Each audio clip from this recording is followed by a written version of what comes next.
Assalamu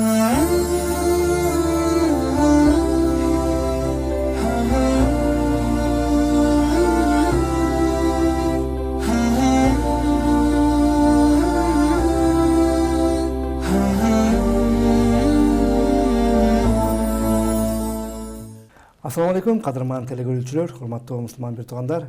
Улуттук биринчи каналда ыйман сабагы берүүсү өзгөчө өтүүсүн баштады. Жараткан Алла Таалам орозоңуздарды кабыл кылсын эле дагы. Бүгүн биз сиздер менен биргеликте ушул зордук зомбулуктун алдын алуу, зордук зомбулуктун шарияттагы өкүмү кандай, ушул боюнча кеп кылмакчыбыз. Ал үчүн биздин куттуу студиябызга Кыргызстан мусулмандары дин башкармалыгынын халал бөлүмүнүн башчысы устазыбыз Бактияр Ажы Токтогазы уулу келип отурат. Кош келипсиз. Рахмат. Бактияр Ажы, мынакей акыркы кезде соц тармактан деле же болбосо мындай жанагындай телеканалдардан эле көрсөтүп калып атат, жана зордук зомбулуктун көбөйгөнү байкалат да. Анан негизи эле зордук зомбулуктун алдын алуу үчүн же болбосо зордук зомбулук боюнча ислам дини эмне дейт? Бисмиллахир-рахманир-рахим. Албетте бул инсан болгондон кийин ар кандай мүнөздөр, ар кандай адамдардын арасында түрдүү адамдар пайда болот экен. Бул дагы мындай зулумдуктун пайда болушунун бир себеби адамдар кээде өздөрүнүн нафсисин башкара албай калат, кээде бирөөнүн укугуна, аброюна, намысына кол салып, мындай шек келтирип, ушундай туура эмес кадамдарга барат да. Бул инсандын табиятында болсо керек өзүнөн, бирок биз мусулман катары өзүбүздү тарбиялап, туура багытта иш алып барганга аракет кылышыбыз керек да. Пайгамбарыбыздын хадистери, ага чейин Алла Таала өзүнүн Кур'ан-ы Каримде айткан аяттарында көп мындай зулум туурасында айтылат да. Ошол зулумдуктардын эң туу чокусунда бул Кудай Таалага болгон ширк турат экен да. Биз менимче азыр темадан алыстабай, балким убагы келгенде айтарбыз. Бирок пайгамбарыбыздын ошо хадистеринде силер бири-бириңерге зулумдук кылбагыла дейт. Бул жерде айырмалаган жок пайгамбарыбыз. Мисалы үчүн силер эркектер бири-бириңердин арасында эмес, же болбосо аялдарыңарга гана эмес, же болбосо жаш балдарга гана эмес, баардыгын камтыйт да булчу. Бул керек болсо ошол зулумдук жаныбарларга дагы кылбаш керек деген нерсеге чейин барышы мүмкүн. Ошо хадистен биз түшүнөбүз. Ошондуктан биздин ошо пайгамбарыбыздын көрсөткөн хадистеринде пайгамбарыбыз эмне дейт? Ар бир мусулман, ар бир жарандын каны, жаны, мал мүлкү, намысы арам, тагырагы ыйык. Сен анын демек өлтүрбө. Сен мал мүлкүн эч бир себепсиз тартып алба. Мисалы үчүн соода сатык менен гана алсаң болот. Бирок бирөөнүн мал мүлкүн уурдап аласың, тартып аласың, каракчылык менен жол менен аласың. Бул болбойт, арам. Ошондой эле намысы деп атабыз. Кээде адамдар сөзүндө эле сүйлөп атып, бул мындай адам, тигиндей адам деп ошол аял затына болгон сөздөрдү айтышы мүмкүн. Эркекке деле айтышы мүмкүн. Бул намыска айтылган сөз. Сен аны билбейсиң, тактаган эмессиң, далилиң жок туруп айткан бул күнөө, чоң күнөөлөр да. Ошонун арасында коомчулукта болуп аткан, мисалы үчүн ошол жаш балдарга дейбизби, аял затына болгон зулумдук кылбагыла дерсе. Биринчиден баягы мусулман болгондон кийин бизде бир түрткү мындай ошо тартып турган бир күч болуш керек да. Сени ошо бир кылмышты кылбай турган артыңда бир күч болуш керек. Бул кандай болушу мүмкүн? Бул биринчи бул мыйзам болушу мүмкүн. Эгер сен бир кылмышты кылсаң, айырмасы жок. Жаш балага болобу, аялга болобу, эркекке болобу жоопкерчиликке тартыласың бул дүйнөдө. Экинчиден бул ыйман. Адамдын бир Кудай Тааланын алдында болгон коркуу сезими, акыретте да жооп берем деген сезим. Ошол болсо биз ошондой иштеге баргандан тартынабыз да барбайбыз. Иман сабагы ошондуктан маанилүү да. Биздин ошол өсүп келаткан балдарга ошо мектептен баштап бизде коомчулукта айтылып атпайбы, иман сабагына кириш керек деген. Ал жакта каада салтты гана айтпастан ошол сыйла, ошол ата энени сыйлаганды, жаш балдарга болгон мамилени, үй бүлөдөгү болгон мамилени үйрөткөн, ошондой эле жоопкерчилик маселеси, ошо Кудай Тааланын алдына барганда жооп бересиң дегендей ушундай бир ыйман сабактар болушу керек да, сөзсүз түрдө. Анан биздин ушу жоопкерчилик маселесинде ушу пайгамбарыбыздын хадиси дагы эске келип атат. Керек болсо, ушу зулумдук маселеси, керек болсо жанакы сүзүшкөн малдар дагы мисалы мүйүзү бар, мүйүзү жок. Мүйүзү бар, мүйүзү жок. Сүзүшкөн мал дагы, мүйүзү жок мал акыретте өзүнүн Кудай Таала өчүн алдырып берет экен да. Демек, канчалык ошол адилеттүүлүк болсун деген. Бул дүйнөдө заткы чегип, зулумдукка учурап кетти. Бирок акыретте өзүнүн баягы акысын алып атат да. Бул мисал үчүн бул дүйнөдө кандай бир учурларда, кандай бир жагдайларда адам өзүнүн баягы эңсеген акыйкатына жетпей калышы мүмкүн. Бирок акыретте сөзсүз түрдө анын баягы максатына жетет да. Жөн калбайт. Мисалы Бактияр ажы, эми баягы мисалы үй бүлө бул аманат нерсе да. Эми үй бүлөнү куруп атканда ошол үй бүлөдөгү башы эркек адам өзү жоопкерчиликке алып атат никедечи. Ооба, мен мисалы өзүмдүн өмүрлүк жубайымды ушул аманат кылып алгандан кийин анын баягы оорусунан баштап үй каражат баардыгын тең мен көтөрөм деген нерсе болуп атпайбы? Анан балдар өткөндөн кийин анан балдардын тарбиясына мен жоопкерчиликтимин, билимине жоопкерчиликтимин, кийимине, айтор баардыгын эркек өзүнүн жоопкерчилигин алып атат да. Аталык катары милдеттенме алып атат. Анан бирок ара жолдо эле жанагынтип баягы жанагындай шайтанга азгырылып дейбизби же напсиге азгырылып дейбизби айтор, жанагындай чыр чыгып, ошол эле убакта балдар да зап көрүп атат, ошол эле убакта аялы дагы, жубайы дагы зап көрүп атат да, бирок үй бүлөдөгү эң негизги милдет унутулуп калгандай болуп атат да. Мисалы, ошол Кудай Тааланын алдында берген убада эмне болду деген суроо да. Туура, бул жакта ошол үйлөнгөндөн кийин биздин динибизде аны камсыздоо, ошол үй менен, үй дегенде биякта батирде эле болушу мүмкүн, жеке үй эмес, үй, анын кийим кечеси, тамак ашы, ошол эле учурда эгер ал балалы болуп калган болсо, аларды да карап, камсыздап багуусу эркектин милдети. Эгер ошону аткарбаса эркек киши, бул жооптуу болот, бул күнөө болот. Ал эми биз айттык ол, эгер ошол карабай койду, таштап кетти, керек болсо мындай зулумдукка чейин барды, бул андан бетер баягы жоопкерчилиги күчөйт да. Эми турмуш бир калыпта болбойт экен. Кээде үй бүлөнү сактаганга аракет кылабыз, мындай да кылабыз, тигил жолу менен да кылабыз, бирок бир чекитке барып ажырашабыз деген нерсеге барышат. Дин деле аны тыйбайт.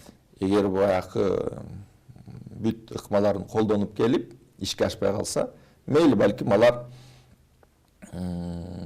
жолдорун таппай эки ажырым болом деп турган учурда. Ошол учурда дагы кээде коомчулукта жөн эле ажырашып кетпестен кээде ошол эркек тараптан дагы болгон зулумдуктар болот экен. мисалы үчүн ошондо коркутуулар, үркүтүүлөр. Бул баягы биз сөзүбүздүн башында айткандай эле зулумдук маселеси. Жоопкерчилик бар, ал жооптуу болот, мейли ал мыйзам алдында, мейли ал Кудай Тааланын алдында. Анан дагы бир маселе, мисалы үчүн кээ бир учурда ажырашкандан кийин балдарды карабай кеткен учурлар болот экен. Жанагы алименттер төлөбөй. Бул диний тараптан дагы, мыйзам тараптан дагы ал жооптуу. Жетерлик баягы өсүп мындай куракка жеткенге чейин, тиешелүү куракка жеткенге чейин, ал анын кийим кечегин, тамак ашын жана башкасын ал камсыздап туруусу керек. Мейли ал баягы жашоосу болбой башка үй бүлө куруп кетсе дагы. Эми ушул жерден жанагындай кээ бир учурларда болуп калып атпайбы? Жанагы ымыркайларды жанагындай таштандыга салып кеткен учурлар болуп калып атат да. Ошондо бул жерде күнөө кайсыл тарапта болот? Күнөө мындай да, күнөө кээде ошондой туура эмес кадамдарга, иштерге барып, кээ бир биздин ошол карындаштар күнөө ишке барып, боюна бүтүп, бирок аны арылуу максатында таштап кетип атат. Бул биринчиден туура күнөө болду. Бирок экинчиден бул ымыркайда эч кандай күнөө жок.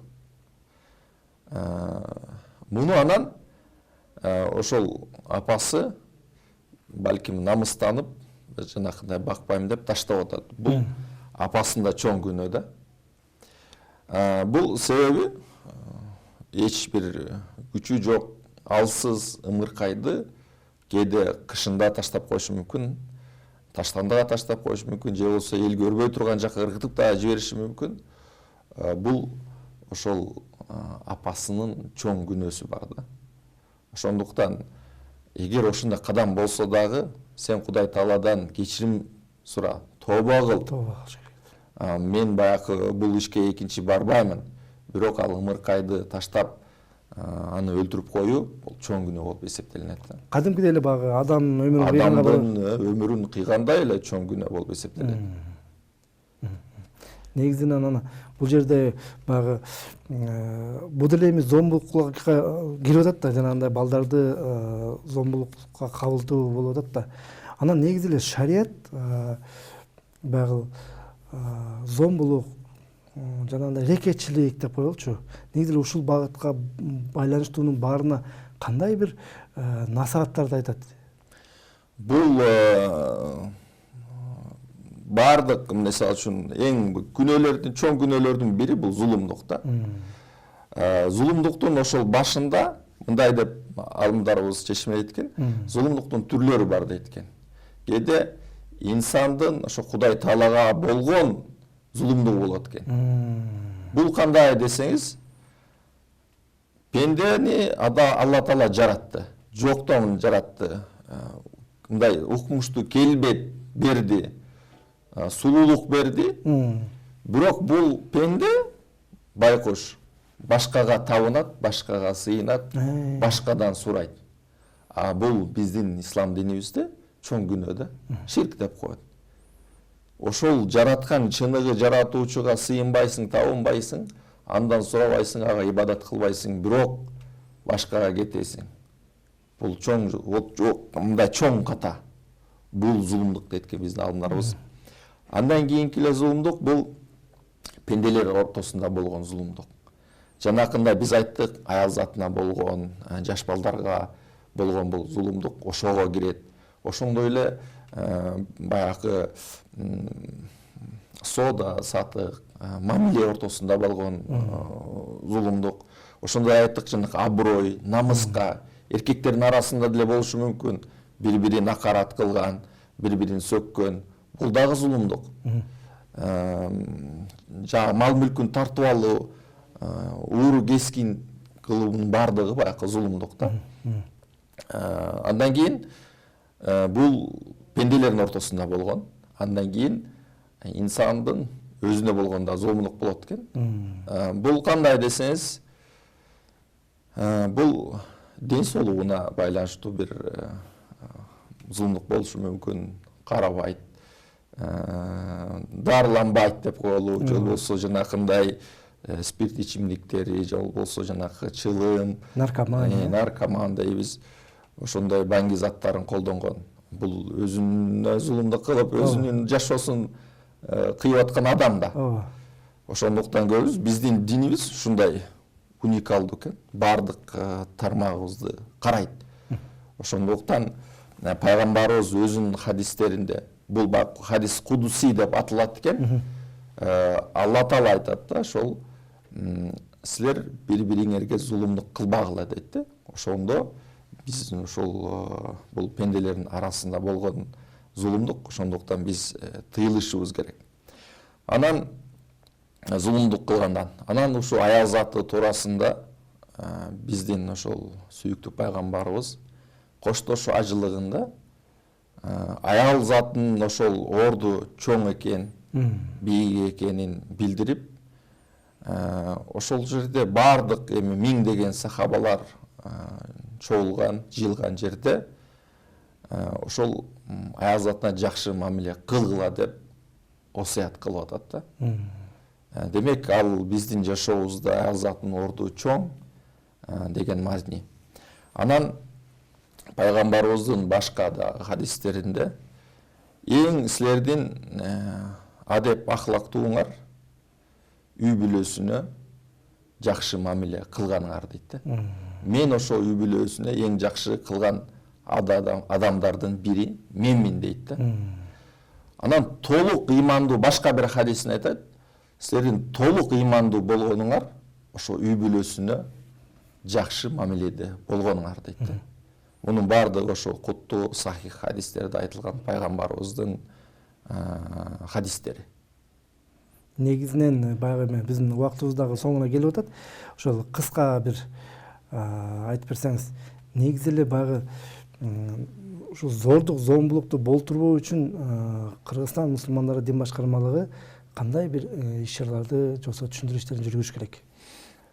Биздин баягы эми диний милдет болгондон кийин Кудай Тааланын алдында бизде жана жума хутбалары деген бар. Ошондой эле биз ошол хутбалар аркылуу ошол эл келген жерлерге түшүндүрүп иштерин жүргүзөбүз.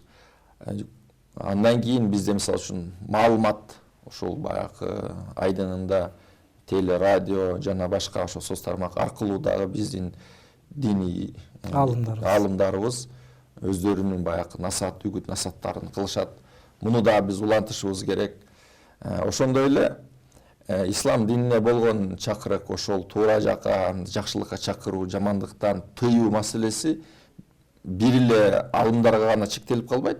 Биздин коомчулугубузда канчалык ал өзүн диний сабаты болсо, ошончолук деңгээлде дагы башкаларга жеткирип айтып берүү аларга дагы милдет да. Бул жакта мисалы үчүн жамандыкты көрүп калдың, аны айтпай башка молдого келип айтсын деп күтө бербестен, өзүбүз дагы ошол коомдук мындай зордук, зомбулукту көргөн учурларда биз дагы мындай актуалдуу болушубуз керек да. Кайдыгер карабастан. Негизинен Алла разы болсун, мындай убактыбыз тар болгондуктан көп темаларды жакшы ача албай калдык. Эми жараткан насип кылса кийинки эфирлерде дагы ушун келип берип ушул теманын айланасында сөз кылсак жакшы болот. Урматтуу телекөрүүчүлөр, биздин убакыт мынакей ушинтип соңуна келип жетти. Силер улуттук биринчи каналда иман сабагы берүүсүн көрдүңүздөр. Аны мен Максат Атабаев алып бардым. Биздин студиябыздын коногу Кыргызстан мусулмандарынын дин башкармалыгынын халал бөлүмүнүн жетекчиси устазыбыз Бактияр Ажы Токтогазуулду болду. Рахмат сизге. Кийинки эфирден көрүшкөнчө жараткан Алла Тааланын амандыгында болуңуздар.